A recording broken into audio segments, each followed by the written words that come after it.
Señores, aquí estamos de vuelta con su espacio Cerrando la Noche y en esta ocasión vamos a conversar, vamos un poquito de la materia judicial y la perspectiva de las nuevas autoridades que se instalarán a partir del 6 de agosto en materia de poder judicial y de justicia. Y para ello vamos a conversar con el doctor Trajano Vidal Potentini, quien es presidente de la Fundación Institucionalidad y Justicia.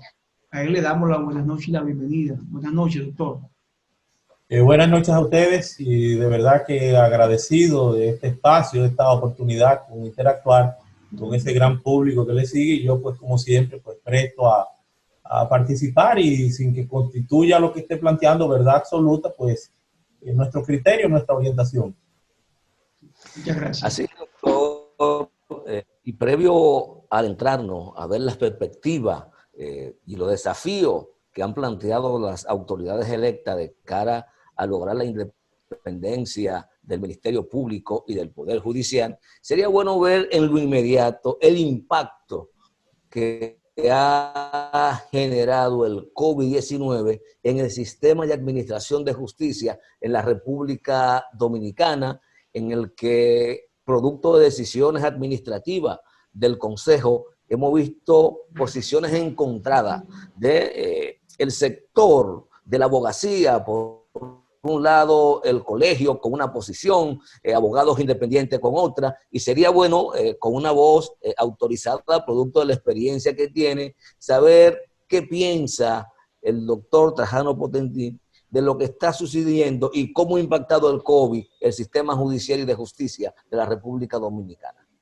Bueno, decir que es un impacto que se explaya más allá de la propia administración de justicia y es algo continental que envuelve prácticamente a todo el planeta Tierra, algo inesperado y ello pues ha traído consigo el que sobre la marcha se vayan desarrollando y se vayan, ¿por qué no?, advirtiendo algunas falencias, algunas debilidades que tenemos a la hora de implementar con estas características de cara al Estado de Derecho, por ejemplo, lo que son los estados de sección en su modalidad de emergencia, que es el que tenemos, y como esto pues ya, reitero, pues con esa gran cantidad de muertos, esa secuela a nivel del colapso que hay con la salud pública a nivel general, cómo ese impacto ha irradiado pues todo el ámbito no solamente jurídico, sino económico y social, pero esto nos lleva de manera especial a verificar, a hacer un levantamiento de la parte de la que estamos más cercanos,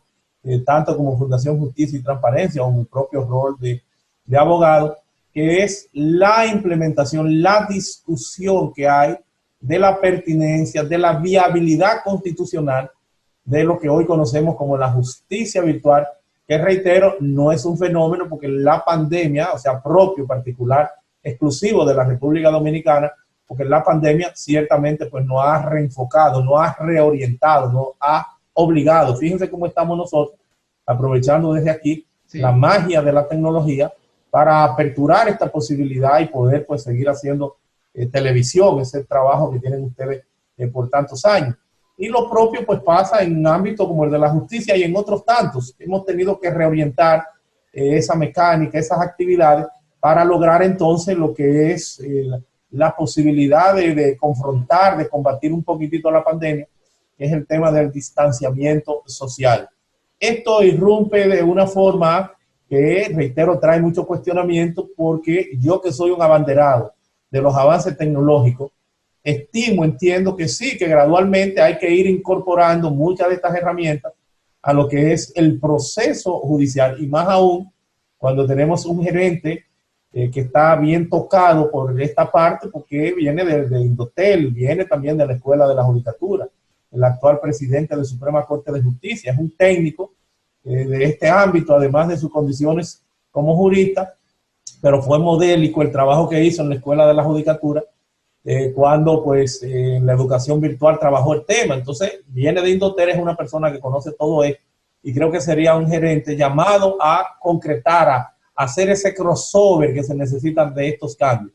No obstante, hay que hacerlo un poquitito más al paso, hay que buscar la compatibilidad de esto en algunos aspectos de esa implementación de esa justicia virtual. Hay cosas que pudieran todavía resultar impensables. hay por eso lo que se llama el acceso al acceso. O sea, la parte de ese derecho fundamental de quinta generación, pudiéramos decir, en que se ha erigido pues la Internet para concretar entonces el acceso a la justicia. Cuando tú hablas del acceso a la Internet, entonces significa que para que haya acceso a la justicia, tiene que haber esas condiciones, tiene que haber ese sustento tecnológico en el país para que personas puedan entonces de manera virtual visitar, impetrar, exigir ante la justicia, que valga la redundancia, justicia. Creo que excelente. ¿Habría posibilidades en el futuro de impartir justicia, en este caso, las audiencias virtuales de los mismos centros carcelarios, que los abogados estén en los mismos centros penitenciarios y que de ahí conecten con una sala de algún juzgado? Claro que sí, claro que sí. No solo la justicia, sino el futuro avanza a pasos agigantados a simplificarnos la vida, a la automatización, la robótica. Yo creo que sí, pero ese es un proceso que deberá hacerse siempre de forma gradual, acorde con la realidad que impone un país como la República Dominicana, donde no todos tenemos acceso al Internet y donde habrán aspectos que hay que compatibilizarlo con la Constitución y con las leyes. Hay una serie de principios cardinales del derecho que tienen que observarse con rigor. Tú me hablas de la publicidad. Bueno, no hay publicidad, audiencia pública, oral y contradictoria. No hay publicidad con tú publicar un link. No puede todo el mundo pasar, no puede todo el mundo estar ahí. Entonces hay muchas cosas que creo que pudieran irse salvando. Por eso digo que pudiera ser un gerente idóneo, el presidente de la Suprema Corte de Justicia, para encabezar este necesario tránsito. Pero no todo es virtualidad. No todo se concreta, no todo se desarrolla, no todo puede articularse con la virtualidad. Es paulatino. Hay muchos aspectos que es positivo el que empiecen a considerarse a partir de la virtualidad. Tú me dices, bueno, facilitar un testigo, incorporar un testimonio de una persona que se encuentra en Estados Unidos, que no tenga que venir aquí. Pues claro que eso debe aprovecharse. Tú me dices una consulta de un expediente, ahí veo que se está licitando ya la digitalización de todo el proceso. Vamos avanzando.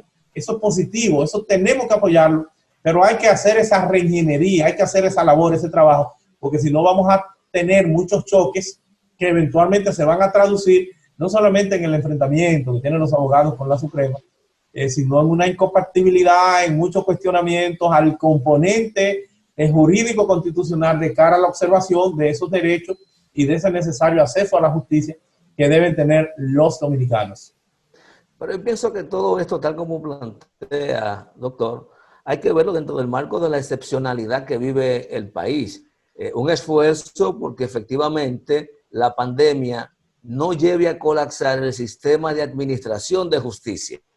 Y por eso esas medidas, en principio hay que verla como novedosa, aunque no son propias del patio, porque sin pandemia hay otros países que han estado practicando. Ya hemos visto estos testimonios que se hacen vía videoconferencia, la cooperación internacional, todo este tipo de cosas han estado presentes. Sin embargo, parece, doctor, que el mayor desafío que tenemos con la virtualidad es referido a la administración de la justicia penal, que es donde mayores inconvenientes puede presentar todo este proceso. Y ahí creo que sería interesante ver cómo la administración, el Consejo, puede adoptar las medidas más idóneas para garantizar y armonizar todas estas iniciativas con la garantía justamente de los principios rectores de la justicia en la República Dominicana.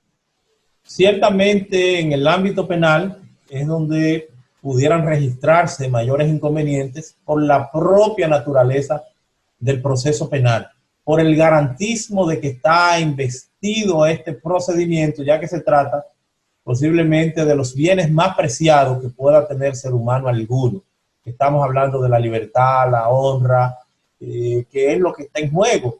Y esto pues trae consigo, por eso no es un capricho, el que los códigos napoleónicos que tenemos en la República Dominicana, los códigos franceses, adoptados como leyes nacionales en el 1884, no han cambiado, salvo el Código Procesal Penal, porque es el sustento del garantismo. Los otros están por ahí varados, dando vueltas en procura de consenso ya, diríamos que por más de 10 años. Empezaron desde 1999 a plantearse esos proyectos de reforma. Y el único que se sacó es el procesal penal, porque es la espina dorsal de cualquier Estado democrático. El debido proceso de ley que se expresa, aunque es extensivo a todo el derecho, se expresa con mayor propiedad, porque ya hay lo que se llama la constitucionalización del derecho.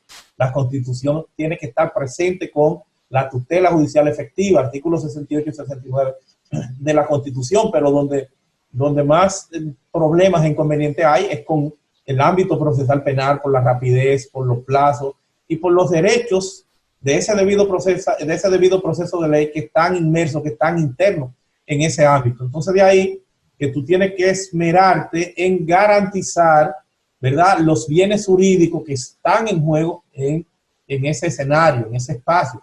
Entonces, cuando tú me hablas de cantarle 30 o 40 años, porque hay hasta 40 años de cara a nuestro ordenamiento penal en la República Dominicana, con terrorismo, con secuestro, en ese ámbito, las penalidades de manera ordinaria, lo máximo eran unos 30 años, pero cuando tú ves esa situación, entonces tú tienes que garantizar ese debido proceso de ley, el que tú no vayas a meterle 30 años a una gente de manera virtual, el que pase cualquier situación que se te sale de la mano y que no guarde entonces esa compatibilidad con el derecho constitucional, donde hay una escalera natural de defensa de ese debido proceso de ley a nivel de lo que son las revisiones de decisiones jurisdiccionales que se da en el Tribunal Constitucional como una especie de cuarta instancia.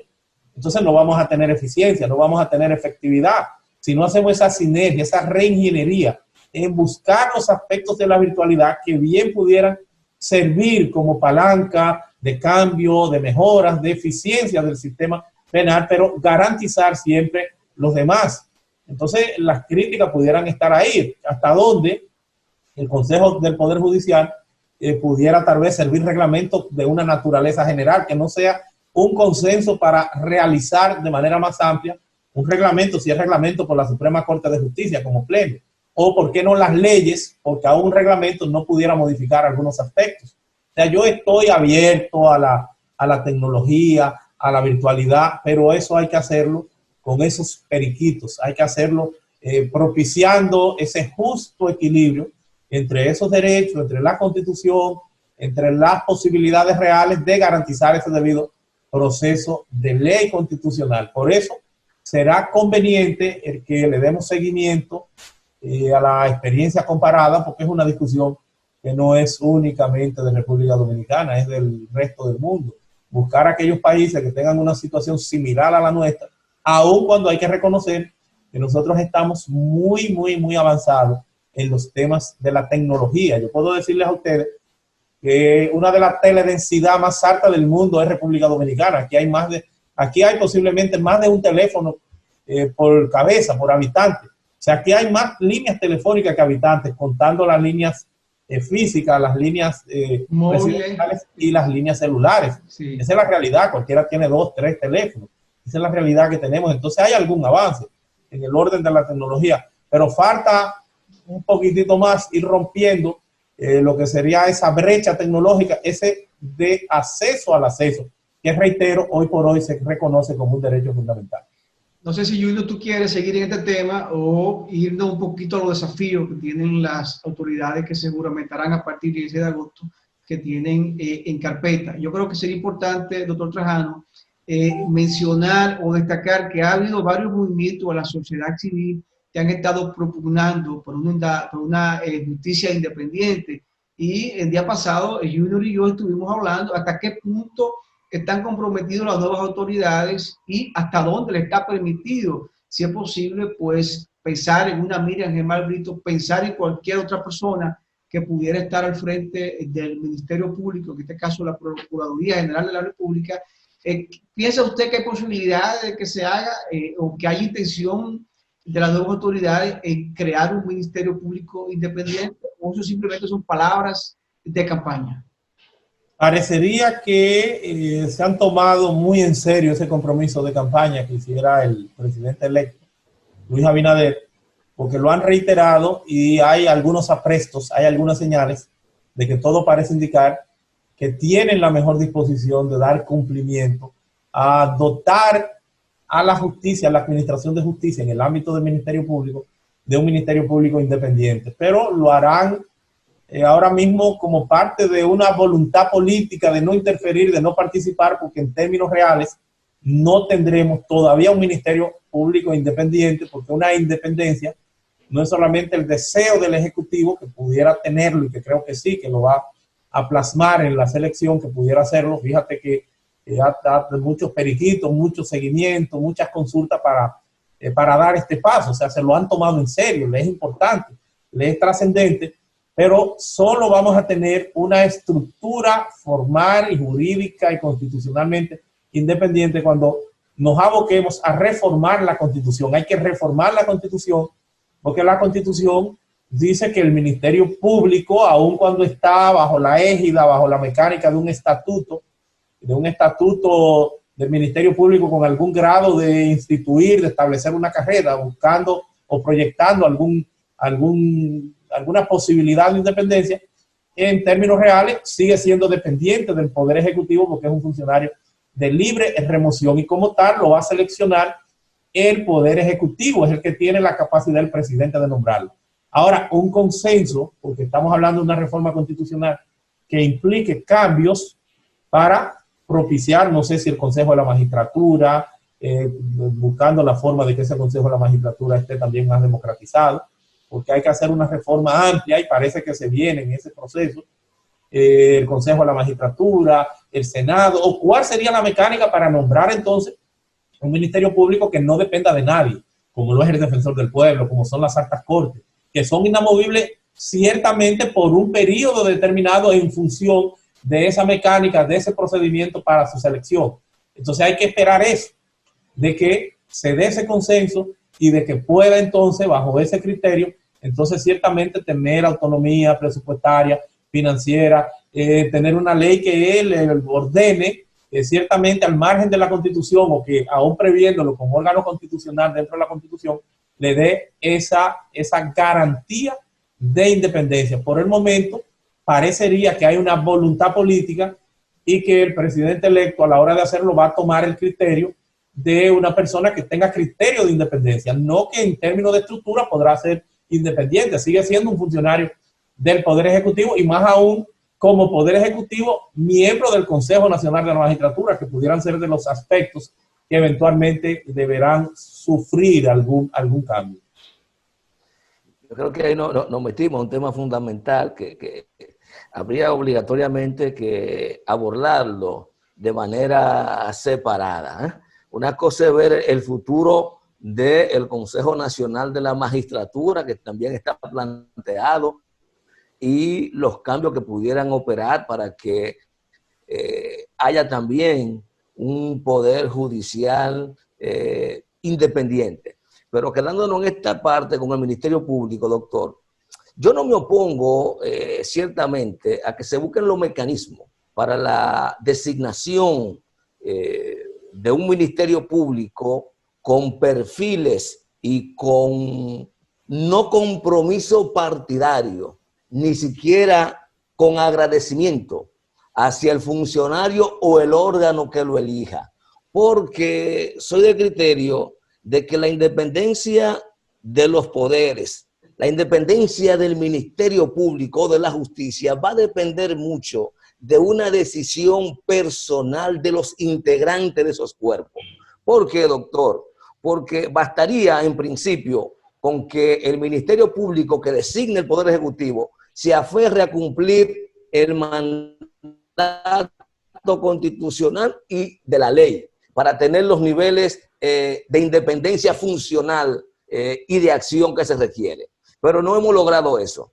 Por lo tanto, ojalá que sí, que el perfil sirva y que la persona que se elija como potencial procurador o procuradora esté revestido de esa intencionalidad de hacer del Ministerio Público una institución verdaderamente de dirección y cuerpo independiente en el accionar del cumplimiento de la ley, porque a eso que nos referimos con independencia, doctor, ¿o no?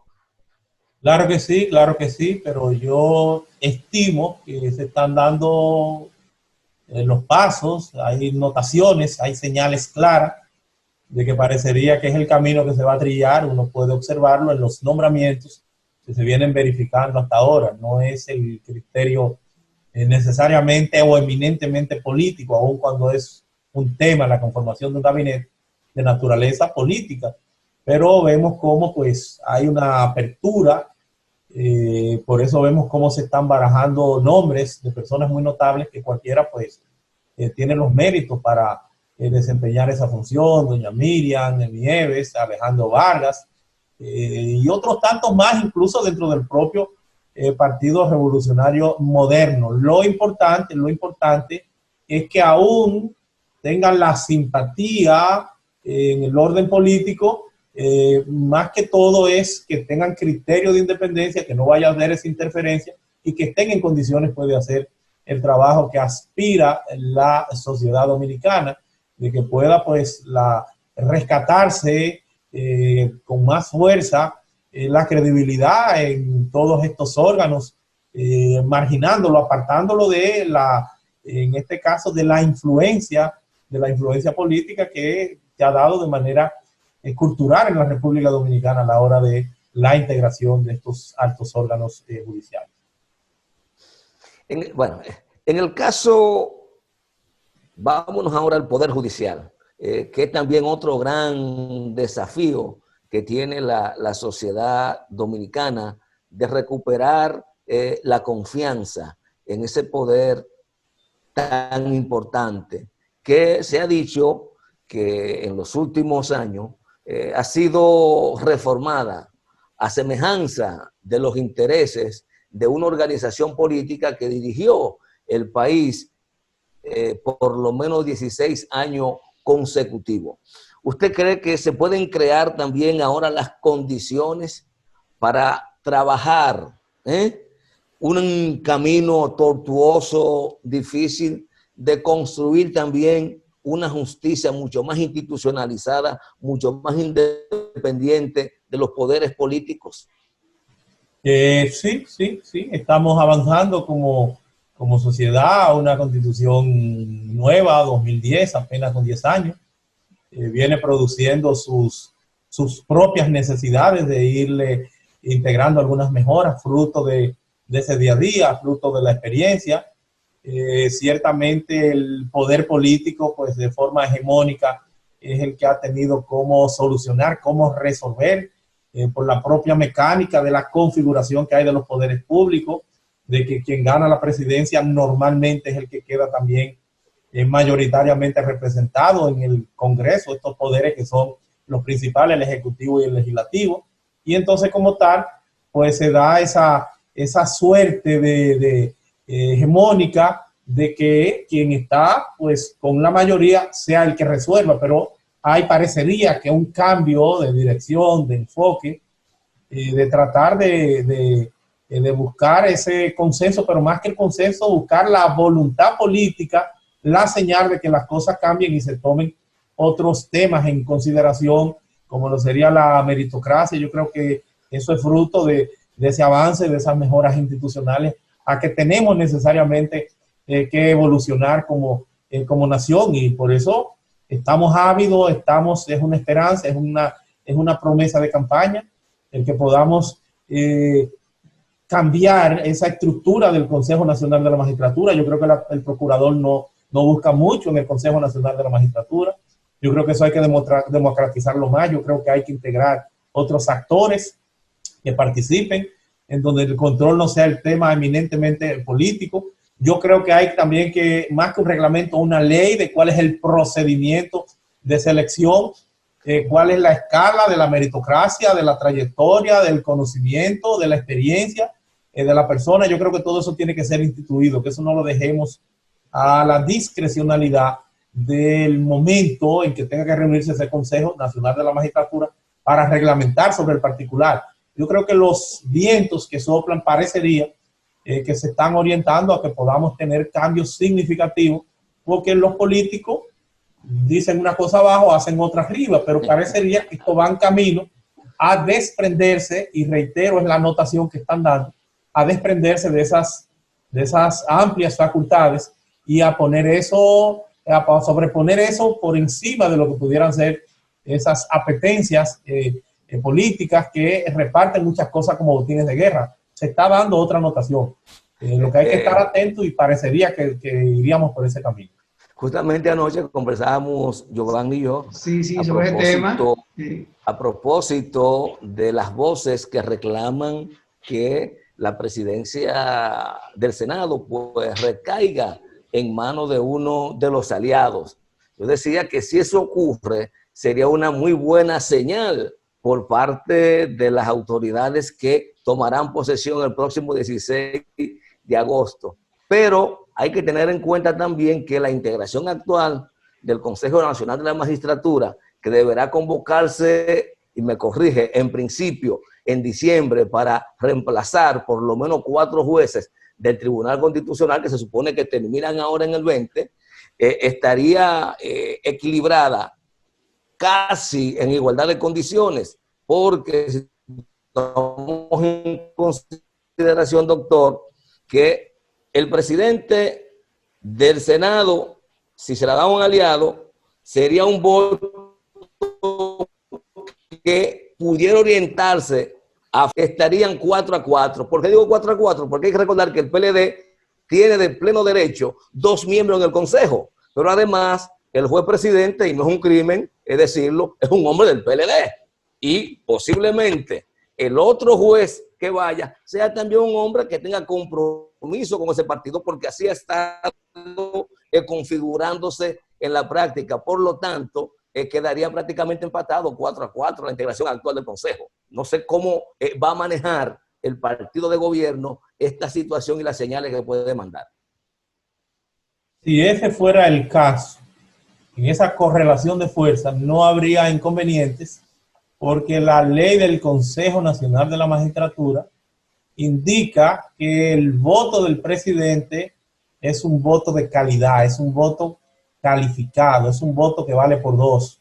Y cuando hay un empate del lado que esté el presidente de la República, es el que se impone como mayoría. Por eso, para no plantearse esa desigualdad, producto de ese presidencialismo que tenemos arraigado en la República Dominicana, lo conveniente es que esté un número impar, para que sea 4-3 o 5-4 en una eventual democratización. Pero por el momento, si ese es el caso, no hay problema, porque del lado que esté el presidente es de donde estaría la decisión mayoritaria, porque su voto es calificado de conformidad con la ley. Creo que a veces los órganos colegiados, no solo el aspecto legal es importante, sino la legitimidad de una mayoría cómoda para poder aprobar las decisiones más correctas, porque a veces se percibe como muy precario el hecho de que ese voto calificado, aunque le dé, sea el que decida finalmente las situaciones. Es tan razonable el planteamiento que tú haces que fíjate que parecería casi imperceptible que eso esté como parte esencial o fundamental del proceso del quórum en la decisión para una eventual elección, porque no se da con mucha frecuencia el que haya este inconveniente, el que haya esta precaria legitimidad, porque todos se han cuidado en todos los procesos eleccionarios. Por eso digo que casi ni se percibe ni se da uno cuenta de este voto de calidad, porque siempre las decisiones se han dado 6, 7, casi unánime. O sea que ellos han tenido a bien siempre lograr esa legitimidad que es tan necesaria en temas como este de naturaleza política. La política se nutre de la legitimidad, y la legitimidad lo da esa apariencia, ese consenso, esas características de la democracia diferente al derecho, que se nutre de la legalidad, lo que esté previamente concebido en virtud de lo que es el principio de legalidad, lo que esté establecido en las leyes. Pero esto es una decisión política y requiere de ese manto, de ese ámbito de legalidad que siempre se le ha dado, aun cuando 4-4 es un voto de calidad. Y creo que eso se va a mantener en ese proceso eleccionario que tú apuntas. Se daría de selección de unos 4 miembros del Tribunal Constitucional que se estarían cambiando en el mes de diciembre. Con su permiso, doctor, vamos a ir a una pequeña pausa para volver luego ya con la parte final de esta entrevista. Señores, conversamos con el doctor Trajano Vidal Potittini, quien es presidente de la Fundación Institucionalidad y Justicia. Vamos a la pausa y volvemos en breve.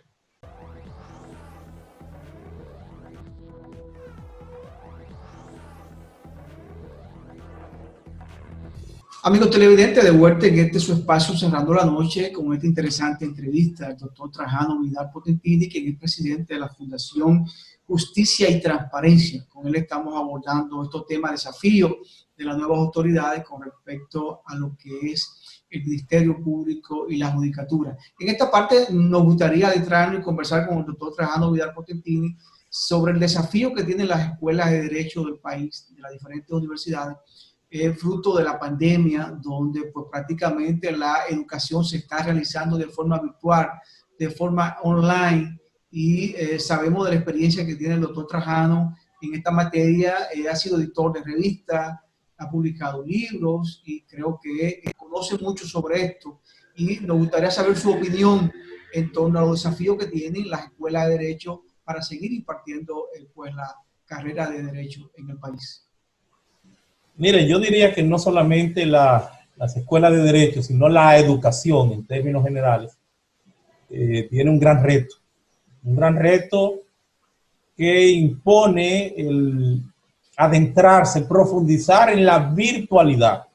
La virtualidad que en la modalidad de la educación no es esta conectividad, no es el uso de estas plataformas para lograr distanciamiento social, cualquiera de ellas, qué sé yo, Zoom, la de Google, Meet, bueno, un sinnúmero de las que se están utilizando, de Facebook, de todas las empresas en el orden tecnológico. No sería solamente eso, porque la virtualidad, la educación virtual es un sistema, es un esquema de una plataforma donde tú depositas un material, donde la persona es como guía, como un tutor, donde el sistema interactúa y participa contigo en el momento que tú entiendas y donde te mandan tareas, exámenes.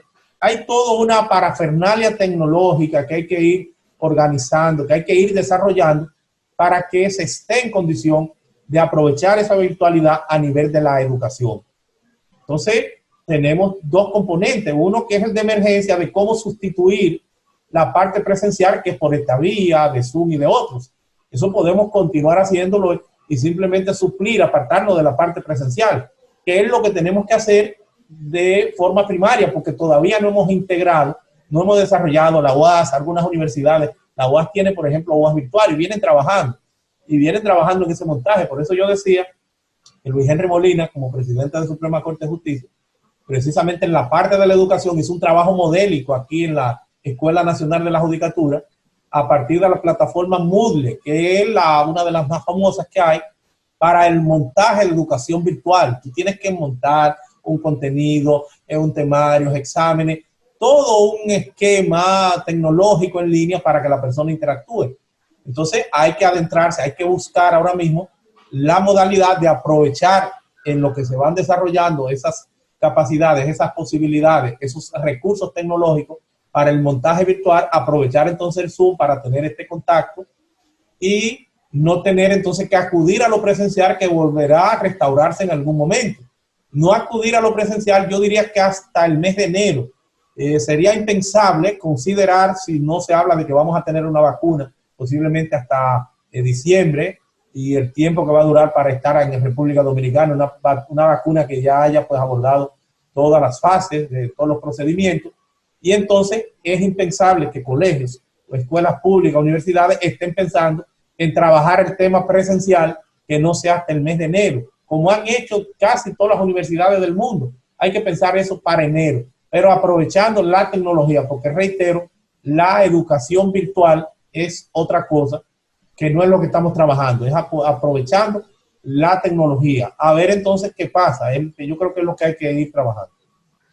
Doctor, todo parece indicar que el próximo año, por lo que uno escucha y por lo que ha dicho el consultor jurídico designado hasta el momento por el presidente electo, que el próximo año estuviéramos abocados a iniciar una discusión seria sobre la modificación a la Constitución. Sin embargo, quiero saber su opinión en dos aspectos muy fundamentales. Primero, si lo consultaran sobre la forma de integración del Consejo Nacional de la Magistratura, ¿cuál sería la sugerencia que usted haría si fuera el caso? ¿Y qué mecanismo también se pudiera buscar para darle esa independencia aparente de designación del Ministerio Público, o mejor dicho, del Procurador General de la República? Si ya ha pensado un poco esos dos temas.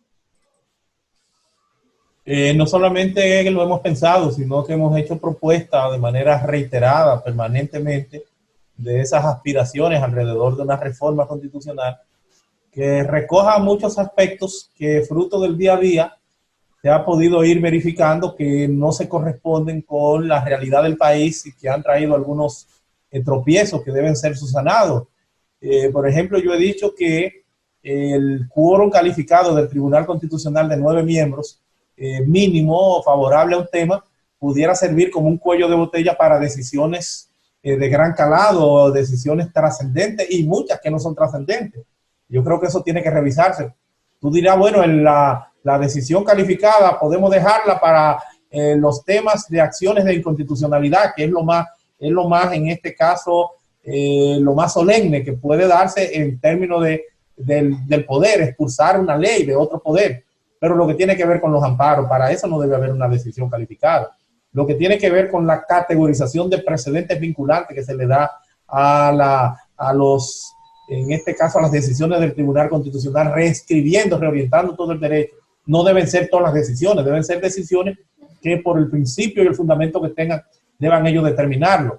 En este caso el Ministerio Público, sí, hay que plantearse un Ministerio Público independiente que pueda ser seleccionado a partir de un Consejo Nacional de la Magistratura que esté mucho más democratizado. Un Consejo Nacional de la Magistratura que pueda tener un representante de la Iglesia, un representante de las universidades, pudiera ser, qué sé yo, el de la UAS, como es la universidad estatal, o entre ellos mismos pues seleccionar algunos, un representante incluso de los abogados, sacar en este caso el Procurador General de la República, por lo menos llevarlo a 9 miembros, sacar 1, 7 más 2 miembros que se adicionarían, que pudieran ser esos representantes, dándole pues una mecánica, un matiz de mayor democratización.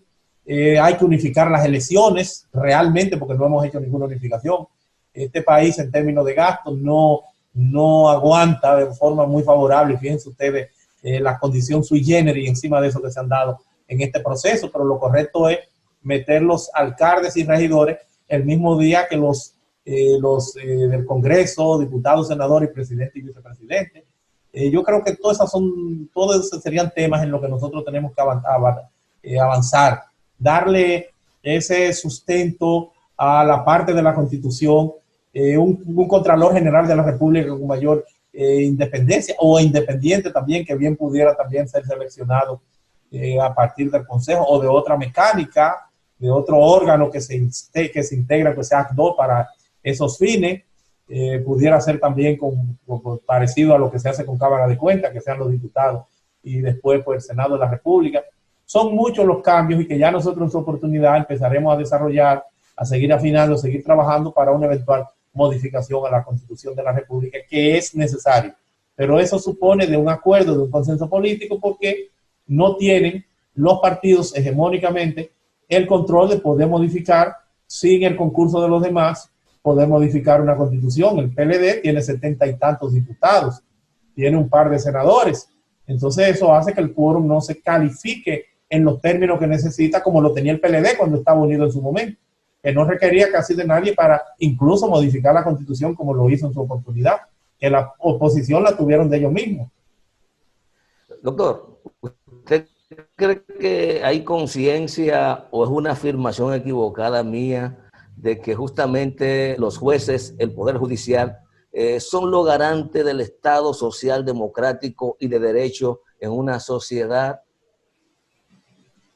Bueno, sería meterse en un ejercicio de mucha especulación, no me parece, porque no tuviéramos de forma tan sostenida una justicia que hoy por hoy no tenga los reales ribetes de independencia, porque aun cuando formalmente tienen el espacio, la posibilidad de que sea por un mecanismo constitucional, en el fondo no tienen tal independencia porque es el poder cenicienta, es el poder que tiene menos presupuesto de casi todas las instituciones públicas. Entonces no se le da ese equilibrio. Diríamos que la independencia de la justicia no solamente es un tema de una conciencia, de una estructura constitucional, sino de una realidad que le permita a esto pues tener esas facilidades, esa independencia en todos los órdenes.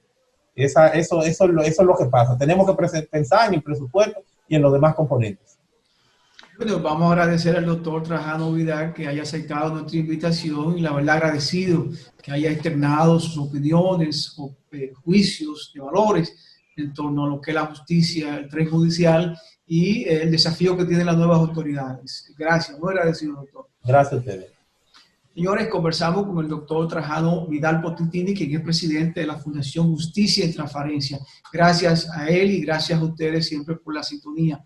Este equipo encabezado por Junior Espinosa y un servidor, Giovanni Almonte, le dicen buenas noches, feliz resto de lo que queda de esta noche y hasta mañana. Bye bye.